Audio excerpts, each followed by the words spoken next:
The rain fell in sheets, soaking Ethan Harper's navy suit as he stood outside the iron gates of St. Mary's Church, banned from his own father's funeral.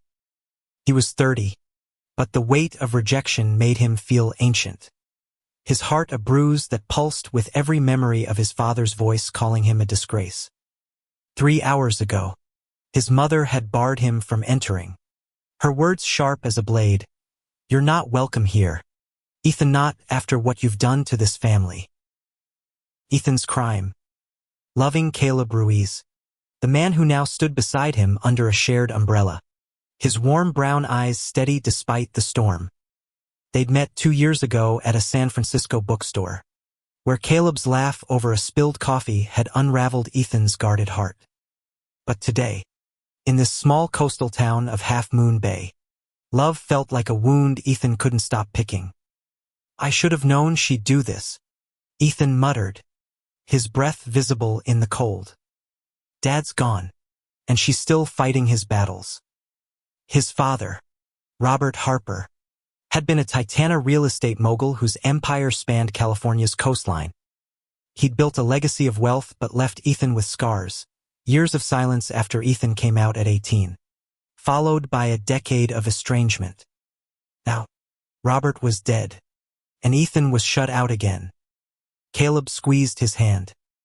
"You don't need her permission to grieve, Ethan. You're his son." His voice, soft but firm, was a lifeline. Caleb, a 28-year-old graphic designer with roots in Oakland's vibrant Latino community, had a way of grounding Ethan, like a lighthouse in fog.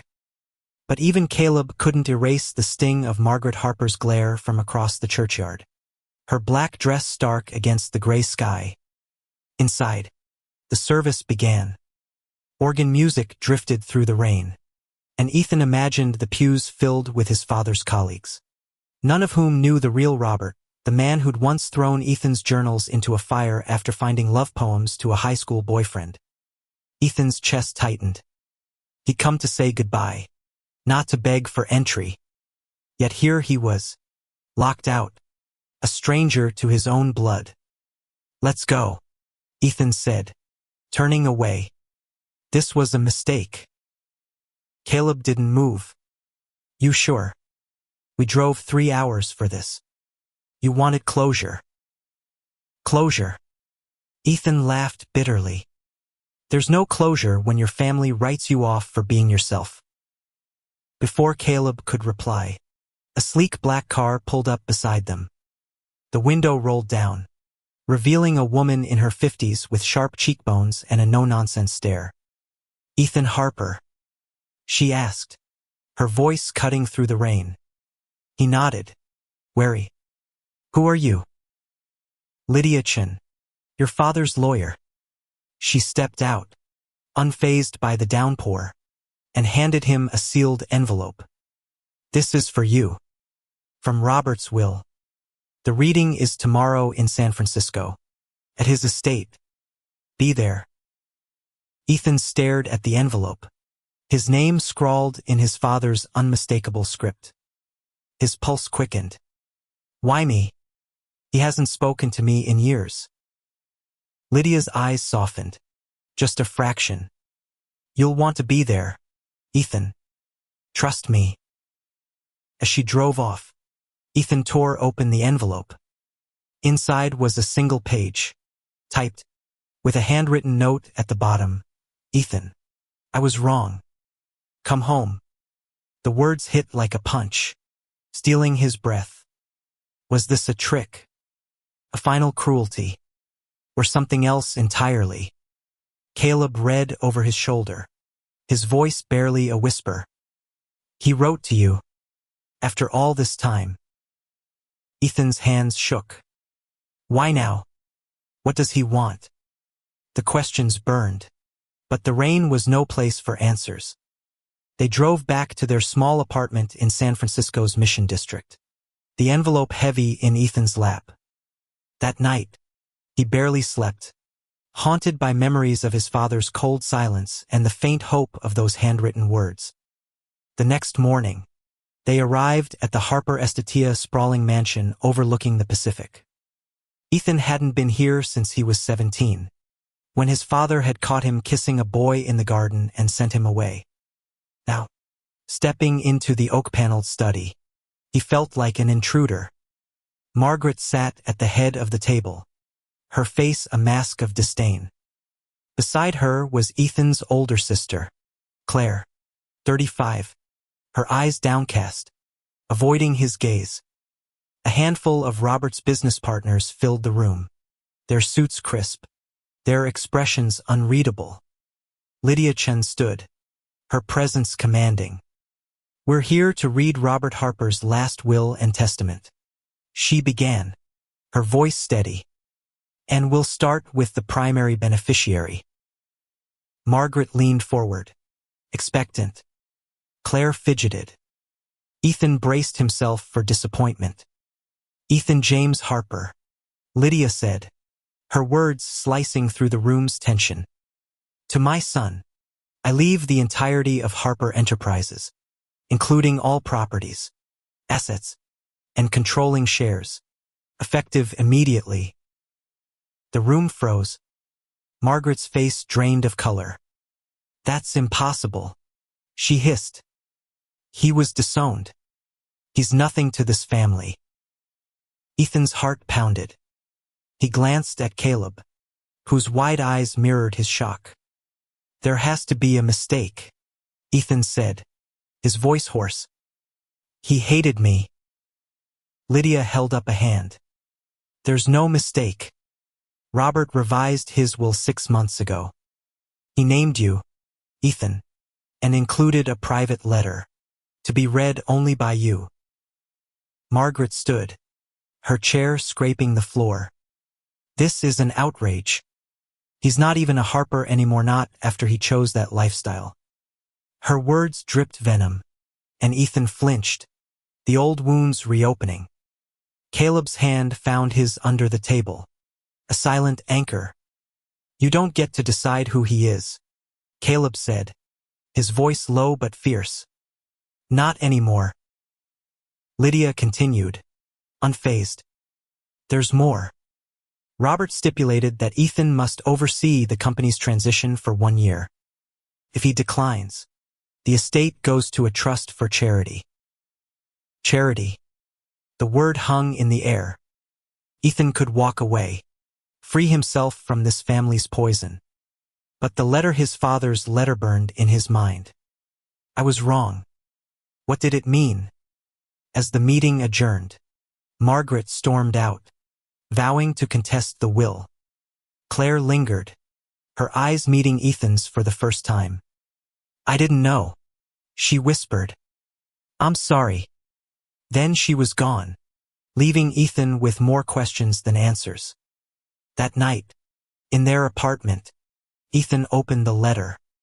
Caleb sat beside him, a quiet pillar of strength. The words were simple. "Raw Ethan, I failed you. I let fear and pride blind me. You are my son, and I love you. This company is yours not because of who you love, but because of who you are. Forgive me." Tears blurred Ethan's vision. For years, he'd carried his father's rejection like a stone in his chest. Now, these a confession, a legacy, a chance at redemption. But could he forgive? Could he step into a world that had cast him out? Caleb pulled him close. "You don't have to decide tonight. But whatever you choose, I'm here." Ethan nodded, the weight of his father's words settling into his bones. Tomorrow, he'd face the empire and the family that had tried to erase him. For now, he held Caleb, the one truth he'd never doubted, and let the possibility of healing take root. The San Francisco skyline glittered through the floor-to-ceiling windows of Harper Enterprises headquarters. But Ethan felt like he was drowning. 2 days after the will reading, he stood in the CEO's office, his father's office surrounded by polished mahogany and the ghosts of a life he'd been exiled from. 30. He was no stranger to hard work. He'd built a modest career as a freelance writer, crafting stories for local magazines. But running a multi-million-dollar real estate empire. That was a universe he didn't know. Caleb leaned against the doorframe, his flannel shirt a stark contrast to the sterile corporate decor. "You look like you're about to bolt," he said, his voice light but his eyes searching. "I am," Ethan admitted, loosening his tie. "This place, it's not me. It's his world. Cold, cutthroat, everything I ran from." Caleb crossed the room, his sneakers silent on the plush carpet. "Maybe it doesn't have to be his world. Maybe it can be yours." Ethan wanted to believe him, but doubt gnawed at his edges. His father's letter had cracked open a door to reconciliation. But the weight of Margaret's hatred and the board's skepticism loomed large. They'd made it clear at yesterday's meeting. A gay man with no business experience was a liability, not a leader. One board member, a grizzled man named Harold Vance, had sneered, "This is a publicity stunt. You'll tank us in a month." Now, Ethan stared at a stack of contracts on the desk, each one a labyrinth of legal jargon. "I don't even know where to start," he said. "And Mom's already hired lawyers to fight the will. She'll drag this out until I'm buried in debt or doubt." Caleb picked up a photo from the desk, a faded picture of Ethan at 10, grinning beside his father on a fishing trip. "He kept this," Caleb said softly, "right here, where he'd see it every day. That means something." Ethan's throat tightened. He wanted to believe his father had changed, but years of silence screamed louder than a single letter. Still, he'd agreed to meet with Lydia Chen again today to discuss the transition. If he walked away, the company would dissolve into a trust, erasing his father's legacy. If he stayed, he'd face a war against his mother, the board, and his own insecurities. Lydia arrived promptly at 10 a.m., her tailored blazer exuding confidence. "You're not what they expect," she said, settling into a chair. "That's your strength." Robert knew it. "Knew what?" Ethan asked, frustration creeping in. "That I'd be out of my depth. That I'd be hated for existing." Lydia's gaze was steady. "He knew you had heart. This company's been bleeding soul for years, deals over people, profit over purpose. He believed you could change that." Ethan scoffed. "He didn't even know me. Not after he kicked me out." "He watched you," Lydia said, pulling a folder from her briefcase. "From a distance. Your articles, your community work in the Mission District, your life with Caleb." He kept tabs. Ethan. He was proud, even if he couldn't say it. The words landed like a stone in still water, rippling through Ethan's defenses. He glanced at Caleb, who gave a small nod, urging him to listen. Lydia slid the folder across the desk. "This is your father's vision for the Campania shift toward affordable housing. Community projects. He wanted you to lead it because you understand people, not just numbers." Ethan opened the folder, scanning proposals for low-income developments in Oakland and senior living facilities in Sacramento. His father's handwriting marked the margins. "Make it human. Make it matter." It was a side of Robert Harper Ethan had never known. Before he could respond, the door swung open, and Margaret stormed in, flanked by two lawyers in sleek suits. Her eyes locked on Ethan, venomous. "You think you can waltz in here and steal what's ours? This company belongs to the family, Claire. Me, not you." Ethan's pulse spiked, but Caleb stepped forward, his voice calm but unyielding. "He is family, Mrs. Harper, and your husband chose him." Margaret's gaze flicked to Caleb, her lip curling. "Don't you dare speak to me. You're the reason he's like this." "Enough," Ethan snapped, standing. You don't get to talk to him that way. Not here. Not ever. The room crackled with tension. Lydia rose, her voice cutting through. Mrs. Harper, the will is ironclad. You can contest it, but you'll lose. Robert's decision was final. Margaret's face twisted, but she said nothing, storming out with her lawyers in tow. Ethan sank into the chair, his hands trembling. She's not going to stop, he said. No, Lydia agreed. But you don't have to fight her alone. You have Elizam, Caleb, and others in the company who want change. That afternoon, Ethan met with Sarah Nguyen, a 40-year-old project manager who'd worked under his father for a decade. She was blunt but kind, her dark hair pulled into a no-nonsense bun. The boards circling like sharks. She warned, handing him a coffee. They think you're a kid playing dress-up. Prove them wrong. How? Ethan asked, feeling the weight of her words. Start small, Sarah said. Pick one project from your father's plan. Show the board you can deliver. I'll back you. Ethan nodded, flipping through the folder. His eyes landed on a proposal for a community center in the Tenderloin, a neighborhood plagued by poverty but brimming with resilience. It felt personal, a chance to build something for people like him, who'd been pushed to the margins. That night, Ethan and Caleb sat on their balcony, the city's lights sprawling below. I'm scared, Ethan admitted, his voice barely above a whisper. What if I fail? What if I prove them right? Caleb took his hand, his thumb tracing circles on Ethan's palm. You won't. Because you're not doing this for them. You're doing it for you and for everyone who's ever been told they don't belong. Ethan leaned into him, the warmth of Caleb's presence steadying his heart.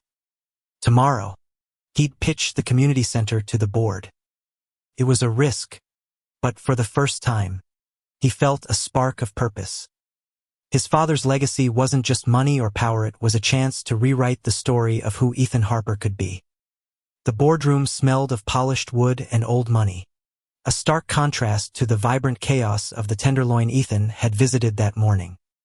He'd walked its streets, past graffiti-covered walls and soup kitchens, imagining a community center where kids could find safety and dreamers could find hope. Now, 30. He stood before Harper Enterprises' board, 10 men and women whose skeptical stares felt like knives ready to pitch his father's vision. Gentlemen, ladies, Ethan began, his voice steadier than he felt. I propose we fund the Tenderloin Community Hub. It's a 20,000 square foot facility with job training, youth programs, and affordable healthcare access. It's not just a building, it's a lifeline for a neighborhood that's been ignored too long. Harold Vance, the board's most vocal critic, leaned back, his silver hair catching the light. A noble idea, Mr. Harper, but we're a business, not a charity. Your father built this company on profit, not sentiment.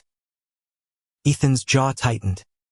He glanced at Sarah Nguyen, who gave a subtle nod from the corner. Profit isn't just dollars, Ethan said. It's impact. The Tenderloin's residents are potential employees, tenants, contributors. Invest in them, and we build loyalty and revenue for decades. A murmur rippled through the room. Some faces softened. Others, like Harold's, remained stone. You're green, Harold said. No experience. No track record. Why should we trust you with $10 million? Caleb, seated in the back as Ethan's guest, shifted, his eyes flashing with quiet defiance. Ethan drew strength from his presence. Because I know what it's like to be written off, he said. I know what it means to need a chance. My father believed in this project, and he believed in me. That's why I'm here. The room fell silent. Lydia Chin, observing from the side, gave a faint smile. After heated debate, the board approved a pilot budget $2 million, a fraction of what Ethan wanted, but a start. It was a victory, but a fragile one. Outside, Caleb pulled Ethan into a hug. You did it, he said, his breath warm against Ethan's ear. You showed them. Barely, Ethan said, exhaling. It's a drop in the bucket, and Mom's still coming for me. They drove to the Tenderloin to meet with community leaders, including Jamal Carter, a 45-year-old activist who ran a local youth shelter. His warm smile and firm handshake put Ethan at ease. Your dad talked about this center, Jamal said, leading them through a cramped community space. He came here last year, quiet-like, said he wanted to make things right. Ethan blinked, stunned. My father. Here. Jamal nodded. He wasn't loud about it, but he cared. Said he had a son who'd understand this place. The revelation shook Ethan. His father, the man who'd disowned him, had walked these streets, seen their struggles. Why hadn't he reached out? The question gnawed as Ethan and Caleb brainstormed with Jamal, sketching plans for a center with art studios, tech lab, and a safe space for queer youth. A nod to Ethan's own journey. Back home, Ethan found a voicemail from Claire. Ethan, I need to talk, she said, her voice trembling. Mom's pushing me to side with her against you, but I don't know. Call me. Ethan hesitated. Claire had been complicit in his exile, never standing up to their parents. But her voice sounded different, raw, uncertain. He called her, and they met at a quiet cafe in No Valley. Claire, 35, looked older than he remembered, her blonde hair pulled back, her eyes heavy with guilt. I didn't know Dad changed, she said, stirring her coffee. He started talking about you last year, after his diagnosis. Cancer made him reflect. He regretted everything. Ethan's chest ached. Why didn't he tell me himself? He was ashamed, Claire said. He thought you'd hate him. That's why he wrote the will to give you what he couldn't in person. The words stung, but they also sparked something new, understanding. Ethan didn't forgive not yet, but he saw his father as human, flawed, trying to atone. What about you? He asked. Where do you stand? Claire looked away. I want to help you, Ethan. But Mom, she's relentless. She's digging into Dad's mental state, saying he wasn't competent when he changed the will. Ethan's stomach dropped. She'd ruin his legacy to spite me. She thinks she's protecting it, Claire said. But I'm tired of her hate. I want to make this right. They parted with a tentative hug, the first in years. Ethan felt a flicker of hope, but Margaret's shadow loomed. That night, he and Caleb lay in bed, the city's hum filtering through their window. I can't lose this, Ethan whispered. Not just the company, the chance to do something good. You won't, Caleb said, his fingers tracing Ethan's jaw. You're stronger than you know. The next week, Ethan threw himself into the Tenderloin project, meeting architects and securing permits. Sarah became his right hand, navigating corporate politics while Ethan connected with the community. But Margaret's legal threats escalated. She filed a motion to freeze the estate, claiming Ethan was unfit. The board wavered, and Harold Vance pushed for a vote to oust Ethan. As pressure mounted, Ethan found solace in Caleb's unwavering support and Jamal's infectious optimism. The community center began to take shape, its foundation laid in both concrete and hope. But Ethan knew the real battle was coming, not just for the company, but for his right to be seen, to be loved, to be enough. Ethan woke to the sound of his phone buzzing. A text from Lydia.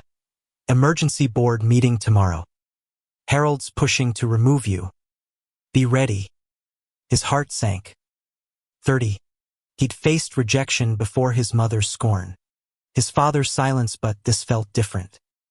Harper Enterprises wasn't just a company. It was his father's apology. His chance to prove he belonged. Caleb stirred beside him, his voice groggy. What's wrong? They're trying to take it away, Ethan said, showing him the text. Mom's lawyers must have gotten to Harold. Caleb sat up, his brown eyes sharp despite the early hour. Then we fight. You've got Sarah, Jamal, maybe even Claire. You're not alone. Ethan nodded, but fear clung to him like damp fog. He spent the day preparing, meeting Sarah at a diner near the office. She slid a tablet across the table, showing financial projections for the Tenderloin project. This is your ammo, she said. Show them the center's viable jobs, community impact, long-term gains. Harold's all about numbers. Ethan studied the data, his writer's mind spinning it into a story. It's not just numbers, he said. It's lives. Kids like I was, needing a place to be themselves. Sarah smiled. That's your edge, Ethan. You care. Use it. That evening, Ethan and Caleb visited the Tenderloin site, where construction had begun. Jamal greeted them, his energy infectious despite the late hour. We got volunteers painting murals tomorrow, he said, pointing to a half-built wall. Kids from the shelter want to dedicate it to you. Ethan's throat tightened. Me? You're giving them hope. Jamal interrupted. A queer kid running a company like this. That's power. The words stayed with Ethan as he and Caleb drove home. In bed, Caleb pulled him close, his lips brushing Ethan's forehead. You're enough, he whispered. No matter what happens tomorrow. The board meeting was a battlefield. Harold Vance stood, his voice booming. Ethan's inexperience threatens our stability. I move to replace him with an interim CEO until the estate's legal disputes are resolved. Margaret sat in the gallery, her presence a silent weapon. Ethan's palms sweated, but he rose, his voice steady. This company was my father's legacy, but it's also his apology. He chose me to lead because he believed in a future where profit serves people. The Tenderloin Community Hub is that future. $2 million invested. 50 jobs created. 200 families served in its first year. He projected Sarah's data onto the screen, weaving in stories from the Tenderloin. A teen who'd found safety at Jamal's shelter. A single mom training for a tech job. This is what Harper Enterprises can be, he said. Not just towers and condos, but a force for good. A few board members nodded, but Harold scoffed. Sentimental nonsense. We need results, not dreams. Then look at the results. Ethan shot back, pointing to the projections. The center's ROI is competitive, and it builds community trust, a currency you can't buy. The vote was close, but Ethan retained his position, 6-4. Harold stormed out, and Margaret's glare could have burned through steel. As the room emptied, Lydia approached. You did well, but this isn't over. Margaret's team found a witness claiming Robert was coerced into changing the will. Ethan's stomach churned. Who? An old friend of your father's, Lydia said. They're meeting with the judge next week. That night, Ethan confided in Caleb over dinner at their favorite taqueria. What if she wins? What if this was all for nothing? Caleb reached across the table, his hand warm over Ethan's. Then you'll still have fought for what's right. And you'll still have me. The words anchored Ethan, but the looming court date felt like a storm cloud. He threw himself into the Tenderloin project, spending days with Jamal and the community. One afternoon, a 16-year-old named Mia, a trans girl from the shelter, showed him her Murala rainbow phoenix rising from ashes. "It's you," she said shyly. "You're rebuilding something beautiful." Ethan's eyes stung. He saw himself in Mia, scared, defiant, searching for a place to belong. Her words fueled him as he prepared for court. Claire called again, offering to testify on his behalf. "I found Dad's journals," she said. "They talk about you, his regrets. I'll bring them." The gesture felt like a bridge, fragile but real. Ethan wasn't sure he could trust Claire, but he was running out of options. As the court date neared, he and Caleb planned a community event at the Tenderloin site, inviting board members to see the progress. It was a risk-showing and unfinished project, but Ethan wanted them to feel the hope he'd found. The event was a success. Board members mingled with residents, and even Harold seemed softened by Mia's mural. But as Ethan spoke to the crowd, thanking them for their support, a process server approached, handing him a summons. Margaret's lawsuit was moving forward, and the witness, a man named George Ramsey, claimed Robert had been manipulated by a pro-LGBT agenda. Ethan's heart sank, but Caleb's hand on his back kept him steady. "We'll face this together," Caleb said.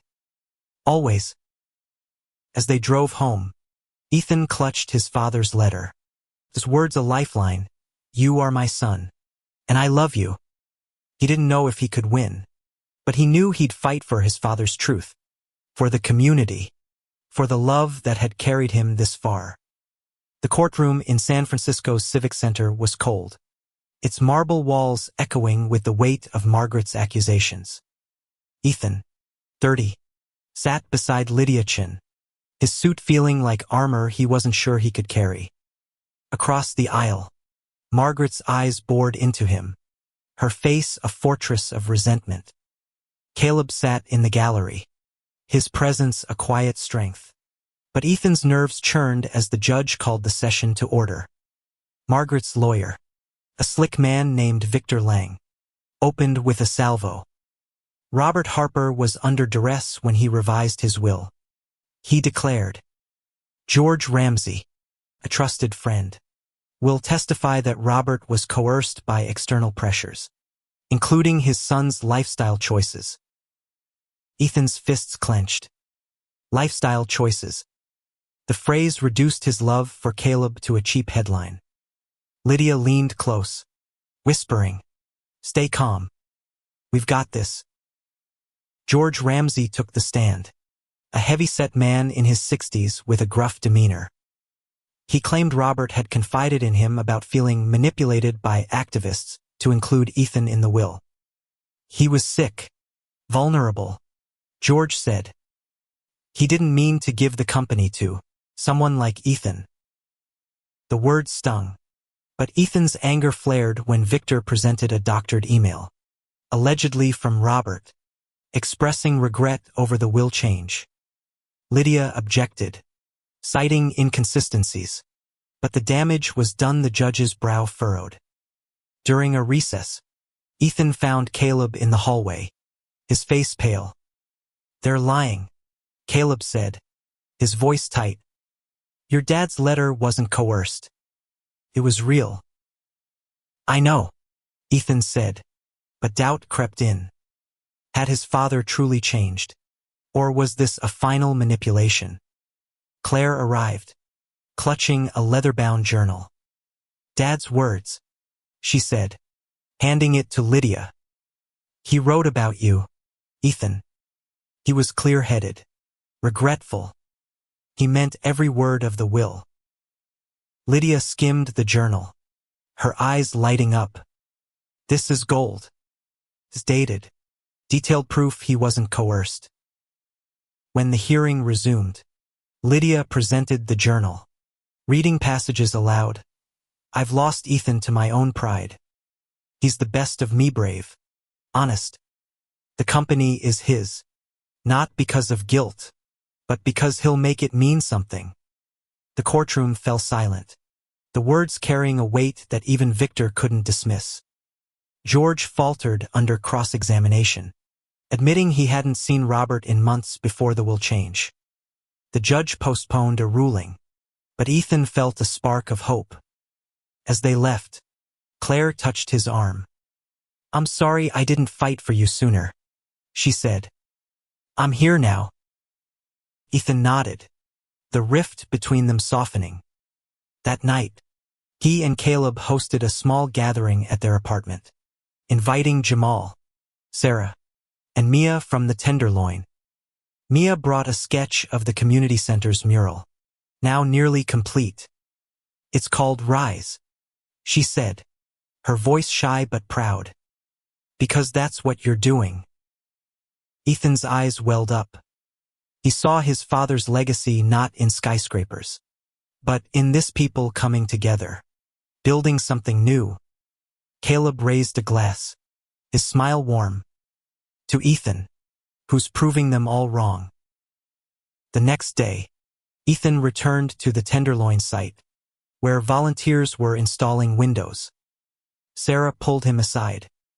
The board's impressed with the progress, she said. Even Harold's coming around. But we need more funding to finish. Ethan knew the legal battle was draining resources. He met with Lydia, who suggested a bold move. Go public with the Tenderloin project to pressure the board and counter Margaret's narrative. Ethan hesitated. Exposure meant scrutiny, especially as a gay man in a conservative industry, but Caleb's voice echoed in his mind. You're enough. They organized a press conference at the site, inviting local media and community members. Ethan spoke from the heart, sharing his father's vision and his own journey. I was told I didn't belong, he said, his voice steady. But this center is for everyone who's been told they're not enough. It's my father's legacy and mine. The crowd applauded, and Jamal hugged him, whispering, You're changing lives, man. The story went viral, with articles praising Ethan's leadership and the project's impact. Donations poured in, easing the financial strain. Even Claire shared the story on social media, a public show of support that stunned Ethan. But Margaret didn't relent. She leaked a story to a tabloid, painting Ethan as an opportunist exploiting his father's death. The board wavered again, and Harold called another meeting, hinting at a new vote. Ethan felt the walls closing in, but Caleb reminded him of Mia's mural, a phoenix, rising. As the court date loomed, Ethan found a second letter from his father, tucked in the journal Claire had given him. It was brief but searing. Ethan, love who you love. Be who you are. I'm proud. The words steadied him, a beacon in the storm. He was ready to fight not just for the company, but for the truth of who he was. The Tenderloin Community Hub's frame stood proud against the San Francisco sky. This half-built wall's a testament to Ethan's resolve. 30. He'd never imagined leading a project this big. But every nail driven into the structure felt like a defiance of his mother's hatred. Today, though, the board's looming vote threatened to unravel everything. Caleb stood beside him at the site, his flannel shirt dusted with sawdust from helping volunteers. You've built something real here, he said, gesturing to the bustling construction. No one can take that away. Ethan wanted to believe him, but Margaret's latest movie, a smear campaign accusing him of mismanaging funds, had rattled the board.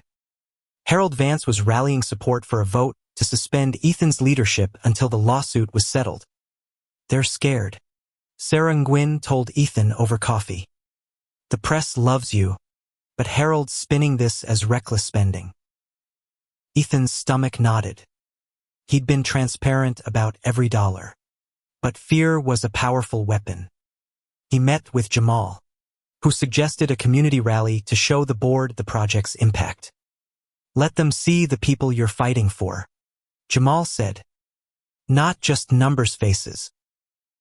The rally was set for Saturday, and Ethan spent days preparing, his nerves fraying. Caleb kept him grounded, cooking late-night tacos and reminding him to breathe. You're not just fighting for the company, Caleb said one night, his hands cupping Ethan's face. You're fighting for us, for every kid like Mia, for every family like ours. The words lit a fire in Ethan. On Saturday, the Tenderloin site buzzed with energy. Hundreds gathered, residents, volunteers, even a few board members. Mia spoke, her voice trembling but clear. This center means I don't have to hide who I am, she said, her trans pride pin glinting. Ethan's giving us a home. Ethan took the stage, his heart pounding. This isn't about me, he said. It's about all of us building a future where everyone belongs. The crowd cheered, and Sarah whispered that 2 board members were swayed. But Harold's absence was ominous. That night, Ethan got a call from Lydia. Good news, she said. The judge threw out Margaret's coercion claim. Your father's journal was enough to prove his intent. But she's filing a new motion undue influence, claiming you pressured him. Ethan's blood ran cold. I wasn't even in contact with him. I know, Lydia said. We'll counter with Claire's testimony and the journal. But we need to move fast. Claire met Ethan the next day at a park in the Presidio, her face pale. Mom's obsessed, she said. She's digging into Dad's medical records, saying he was delusional. I found more letters he wrote you never sent, but they're proof he was lucid. She handed Ethan a stack of envelopes, each one addressed to him in Robert's jagged script. Ethan read one, dated a year ago. Ethan, I see you in the news, helping your community. I was wrong to push you away. I hope one day you'll forgive me. The words were a knife, cutting through years of pain. Ethan shared the letters with Lydia, who used them to bolster their case. The board meeting loomed, and Ethan prepared a final pitch, emphasizing the Tenderloin Project's success and the community's support. Sarah coached him, while Caleb and Jamal rallied volunteers to pack the gallery, showing the board the human stakes. The meeting was brutal. Harold presented a dossier of financial irregularities, twisted from legitimate expenses. Ethan countered with receipts and testimonials, his voice steady despite his racing heart. This company can be more than profit, he said. It can be a legacy of hope. The vote was 5-5, a deadlock. The chair, a quiet woman named Ellen Park, cast the deciding vote. I've seen the Tenderloin site, she said. I've seen Ethan's heart. He stays. Relief flooded Ethan, but Margaret's new motion hung over him. He and Caleb celebrated quietly that night, sharing a bottle of wine on their balcony. You're doing it, Caleb said, his eyes shining. You're changing the game. But the next morning, a tabloid headline screamed, Gay CEO accused of manipulating dying father. Margaret's smear had gone national, and public opinion began to split. Ethan felt exposed, his identity weaponized. Yet the community rally. Jamal organized a social media campaign. Tenderloin rises, and Mia's mural became its symbol. As the court date approached, Ethan found strength in the letters, in Caleb's love, in the faces at the Tenderloin. He wasn't just fighting for his father's company, was fighting for his right to exist, unapologetically, and he wasn't backing down. The San Francisco courthouse loomed like a judgment day, its stone facade unyielding as Ethan stepped inside. 30. He'd faced his mother's rejection, the board's doubts, and his own fears. But today's hearing felt like the final gauntlet. Margaret's new motion claiming Ethan had unduly influenced his father threatened to strip him of everything. Caleb squeezed his hand in the hallway, his brown eyes steady. "You've got this," he said. "The truth is on your side." Ethan nodded, clutching the stack of his father's unsent letters. Each one was a piece of Robert Harper's heart, proof of his clarity and love. Lydia Chun met them inside, her briefcase bulging with evidence. "We've got the journals, the letters, and Claire's testimony," she said. "Margaret's case is flimsy, but she's banking on sympathy." The courtroom was packed, reporters scribbling in the gallery. Margaret sat ramrod straight, her face a mask of righteous fury. Victor Lang opened, painting Ethan as an opportunist who'd preyed on his dying father. Robert Harper was frail, medicated, Victor said. Ethan exploited that to secure the estate. Ethan's blood boiled, but Lydia's calm presence kept him grounded. She presented the journals and letters, reading aloud, "Ethan, you're my legacy. I trust you to make this company human again." She called Claire to the stand, who spoke with quiet conviction. "Dad regretted disowning Ethan," she said. "He changed the will because he believed in him, not because of pressure." Victor cross-examined Claire, twisting her words to suggest family dysfunction. But Claire held firm, her voice breaking as she said, "I failed Ethan too. I won't let Mom erase Dad's truth." The judge, a stern woman named Patricia Holt, listened intently. Ethan took the stand, his heart pounding. "I didn't ask for this," he said. "I didn't even know Dad had changed his mind until after he was gone. But I'm here, fighting for his Visiona company that lifts people up, not tears them down." During a recess, Jamal and Mia arrived, wearing Tenderloin Rises shirts. Mia hugged Ethan, whispering, "You're my hero." The words bolstered him, a reminder of why he was fighting. The judge's ruling came swiftly. Margaret's motion was denied. The will stood, and Ethan remained CEO. The gallery erupted, and Caleb pulled Ethan into a fierce embrace. Margaret left without a word, her lawyers trailing behind. Claire lingered, offering a small smile. "I'm proud of you," she said, then left to face their mother alone. Ethan and Caleb returned to the Tenderloin site, where construction was nearing completion. Sarah met them, grinning. "The board's approved full funding," she said. "Your rally and the press coverage sealed it." That night, Ethan and Caleb hosted a community dinner at the site, tables spilling onto the street. Jamal led a toast, his voice booming, to Ethan, who turned pain into purpose. Mia presented him with a framed sketch of her mural, the phoenix now complete, its wings vibrant with rainbow hues. As the evening wound down, Ethan and Caleb walked to the edge of the site, the city's lights twinkling below. "I couldn't have done this without you," Ethan said, his voice thick. Caleb smiled, his hand finding Ethan's. "You did this because of who you are. I'm just lucky to be along for the ride." But the victory felt fragile. Margaret's silence was unsettling, and whispers of a new board challenge surfaced. Harold Vance hadn't given up, and Ethan knew the fight for control wasn't over. Still, he felt a shift within himself, a strength born from love, community, and his father's belated faith.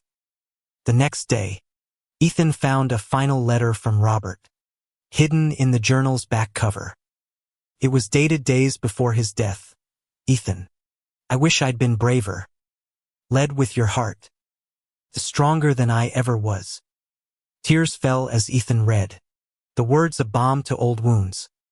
He showed the letter to Caleb, who pulled him close. "He saw you," Caleb said. And now the world does too. Ethan nodded, resolve hardening. The Tenderloin Community Hub would open soon, a beacon for the marginalized.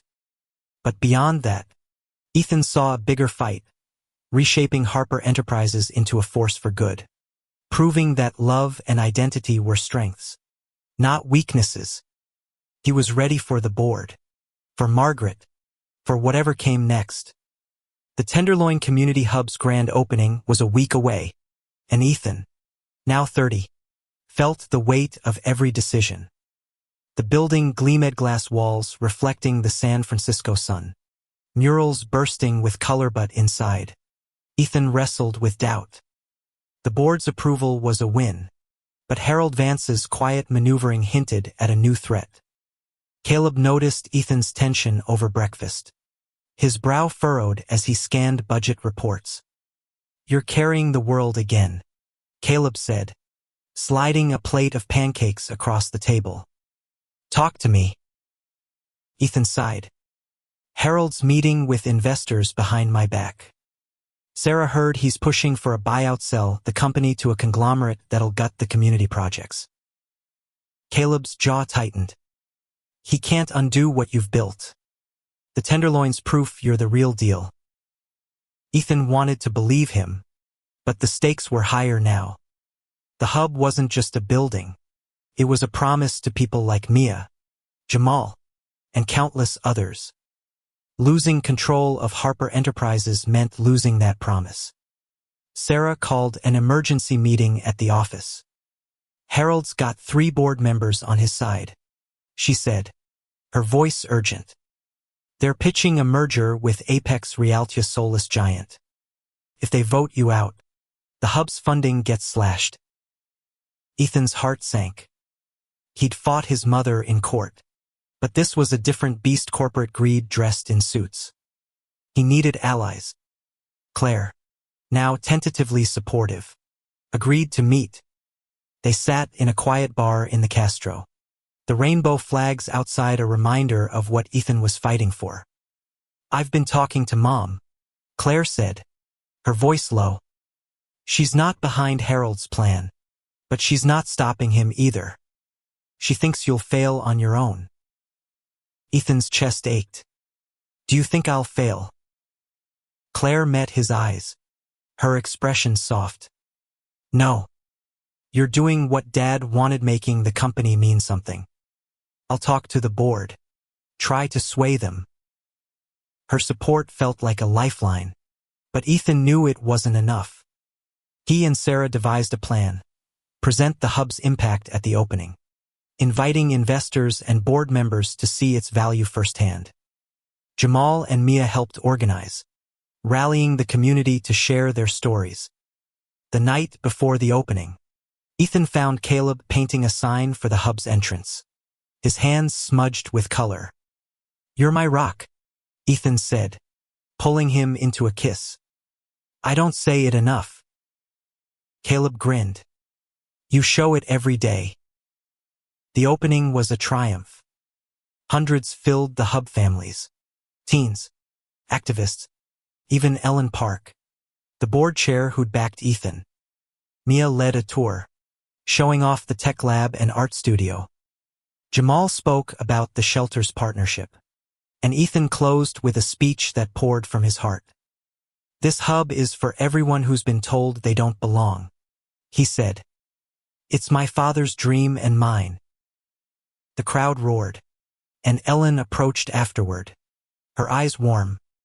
"You've got my vote, Ethan. Keep this up." But Harold crashed the celebration, cornering Ethan. "Enjoy your moment," he sneered. "The board votes tomorrow. Apex is offering billions.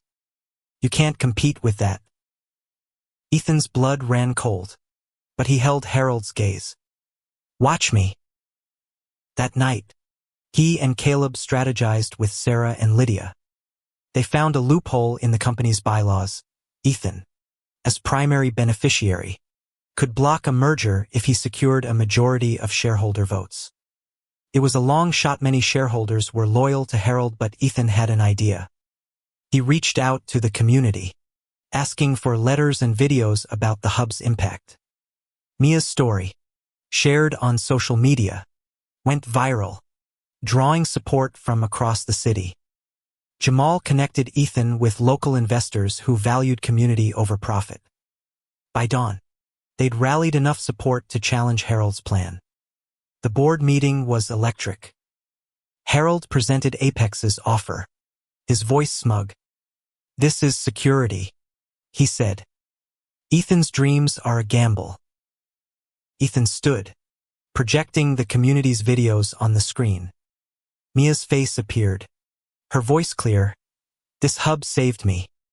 Ethan saved me." Other voices followed: parents, workers, dreamers. Ethan closed with his father's words, "Make it human. Make it matter." The vote was 7-3 against the merger. Harold's face fell, and Ethan felt a rush of victory. But as he left the room, Lydia pulled him aside. "Margaret's filed a new appeal," she said. "She's claiming fraud in the will's execution. It's a Hail Mary, but she's not done." Exhausted but resolute, Ethan leaned on Caleb that night, the city's lights a backdrop to their quiet moment. "I'm tired of fighting," he admitted. "Then let me carry you for a while," Caleb said, his arms steady. "We're almost there." The hub was open. The merger stopped. But Margaret's shadow lingered. Ethan knew the final battle was coming, and he'd need every ounce of strength to face it. The Tenderloin Community Hub buzzed with life. Its doors opened to a steady stream of visitors' kids in the art studio, adults in job training, queer youth finding refuge. Ethan, 30, walked its halls daily, his heart swelling at the sight of Mia mentoring younger teens or Jamal planning outreach. But Margaret's new appeal cast a shadow, her claim of fraud threatening to undo everything. Caleb sensed Ethan's strain, pulling him aside one evening as they locked up the hub. "You're burning out," he said, his hands gentle on Ethan's shoulders. "Let's take a night just us." They drove to Ocean Beach, the Pacific's waves crashing under a starlit sky. Ethan leaned against Caleb, the cold sand grounding him. "I keep thinking about Dad," he said. "Why didn't he fight for me when he was alive?" Caleb's voice was soft. "Maybe he didn't know how.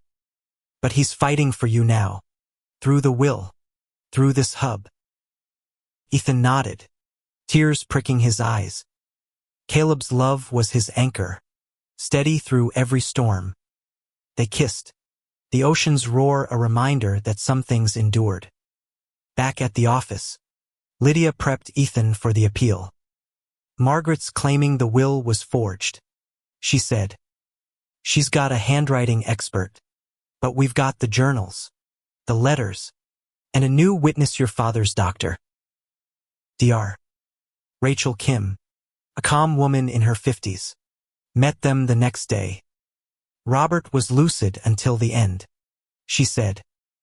"He talked about you, Ethan, how he wanted to make things right. I documented it in his medical records."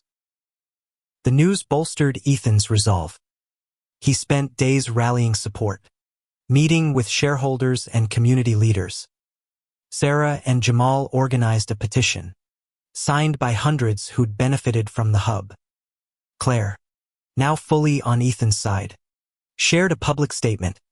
"My brother is honoring our father's legacy. I stand with him." The hearing was packed, the air thick with tension. Margaret's lawyer, Victor, presented the handwriting expert, who claimed inconsistencies in Robert's signature. But Lydia dismantled the argument, presenting Dr. Kim's testimony and the journals. "Robert Harper's intent was clear," she said. "He chose Ethan because he believed in him." Ethan testified, his voice raw but steady. "I didn't want this fight," he said. "I wanted my father's love. He gave it to me in the only way he knew how, through this company, this chance to do good." Don't take that away.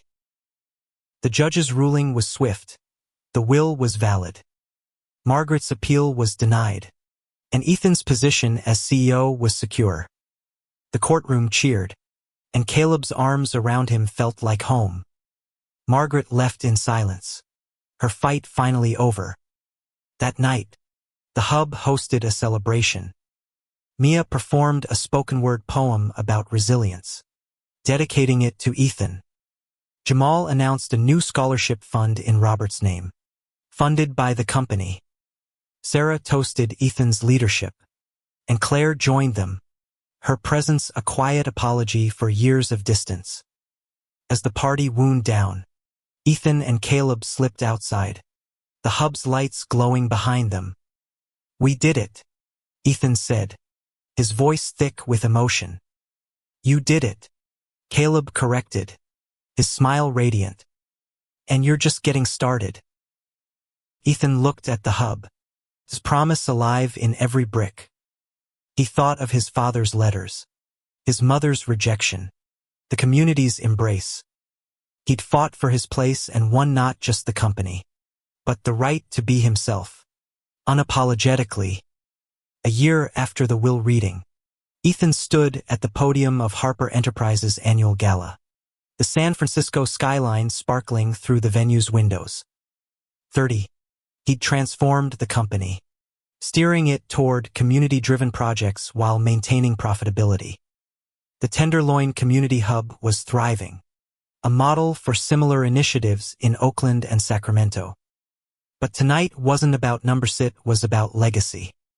Caleb sat at the front table, his flannel swapped for a tailored suit, his smile Ethan's anchor. Beside him were Jamal, Mia, Sarah, and Claire, their presence a testament to the family Ethan had built. Margaret hadn't spoken to him since the final ruling, but Claire had become a steady ally, working with Ethan to expand the company's outreach. Ethan took a deep breath, addressing the crowd of employees, investors, and community members. "A year ago, I was banned from my father's funeral," he began, his voice steady. "I thought I'd lost him forever. But his will gave me a chance not just to lead this company, but to honor who I am and who he became." He shared stories of the hub's impact. Mia, now 17, heading to college on a scholarship. Jamal's shelter expanding with company funds. Families finding stability through job training. "This is what Harper Enterprises stands for now," Ethan said. "People over profit. Love over fear." The crowd stood, applauding, and Caleb's eyes shone with pride. After the speech, Ellen Park approached, her smile warm. "You've exceeded every expectation, Ethan. Your father would be proud." Later, Ethan and Caleb walked to the hub, its rainbow phoenix mural glowing under streetlights. Ethan carried his father's final letter, its words memorized, "Lead with your heart." He'd done that, and more. Inside, Mia was teaching a late-night art class, her laughter filling the space. Jamal joined them, sharing plans for a national network of community hubs. "You started this," he told Ethan. "You showed us what's possible." Ethan looked at Caleb, whose hand fit perfectly in his. "We started this," he said. "All of us." They stepped outside, the city alive around them. Ethan thought of his father, not the man who'd rejected him, but the one who'd tried to make amends. Forgiveness wasn't easy, but it was a choice, one Ethan made every day. As they walked home, Caleb pulled him close. "You're my home," he said, his voice a promise. Ethan smiled, the weight of the past lighter now. He'd been banned, broken, but he'd risen carrying his father's legacy, his community's hopes, and the love that had carried him through. The future was his to build, and he was ready. Thank you for listening. If you find it interesting, please like and subscribe to follow the next stories.